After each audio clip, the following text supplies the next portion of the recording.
Hello, happenstancers. Welcome back to the Happenstance Chef. I'm Brian Sethurst.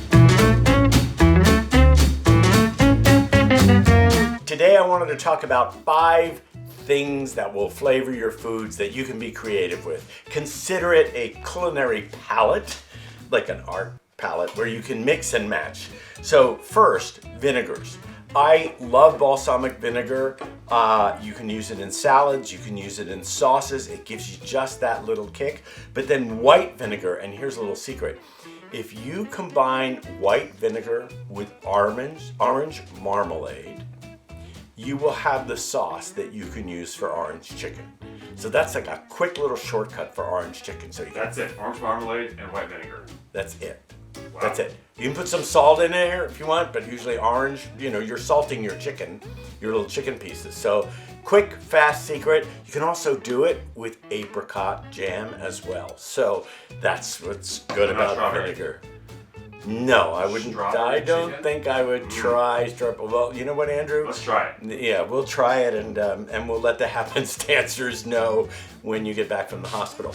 Okay, so that's what I have to say about vinegars, and there are all sorts of different vinegars that are infused with all sorts of different spices, and this is why you can look at the spice episode about knowing your spices and knowing how they taste and how the flavors mix. But vinegar is a great friend.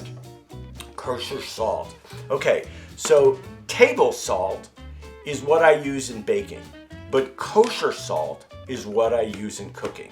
And I use it, especially it can be flaked or grained, but because it just creates something different. Maybe it dissolves more slowly. I think I read this tip somewhere and I've been cooking that way for years. So kosher salt to cook with, table salt to bake with. Okay. Before we move on, what about my cookies that I make? Oh, yeah. You know, Andrew, do you want to step in front of the camera and talk about your Andrew cookies? No, you're good. So. I use coarse salt because it's like a salted caramel brownie where you get a little bite of salt every once in a while in a chocolate chip cookie, and it's great. So that's a perfect example of like using your imagination. So Andrew thought, well, like salted caramel, salted chocolate, let's use this because it's bigger. It does linger, and every once in a while you get that little bite. Montreal steak seasoning. When something calls for pepper, I go to this.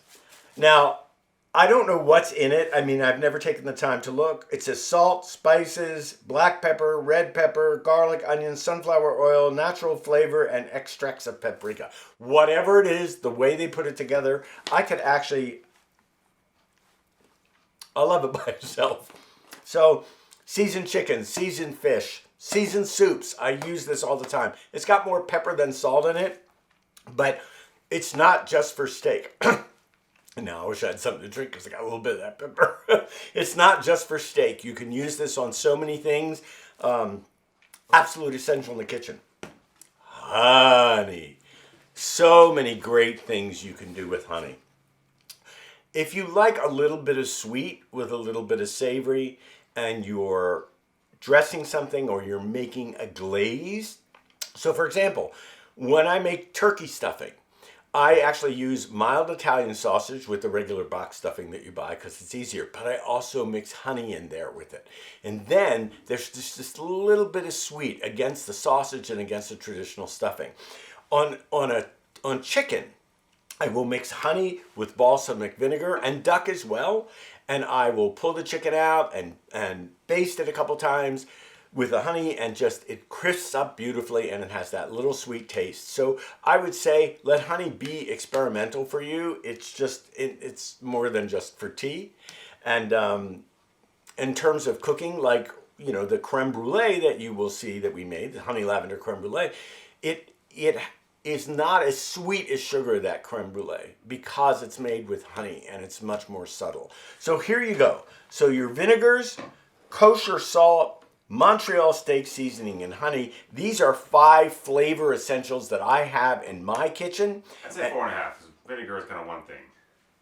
Well, but there's a big difference between one. If you use balsamic vinegar with the orange marmalade, it'd be too much of a kick. It would be too much of a kick. But yes, and there are other vinegars that I have. There's apple cider vinegar. Actually, you could use apple cider vinegar for the orange flavored chicken. You could do that.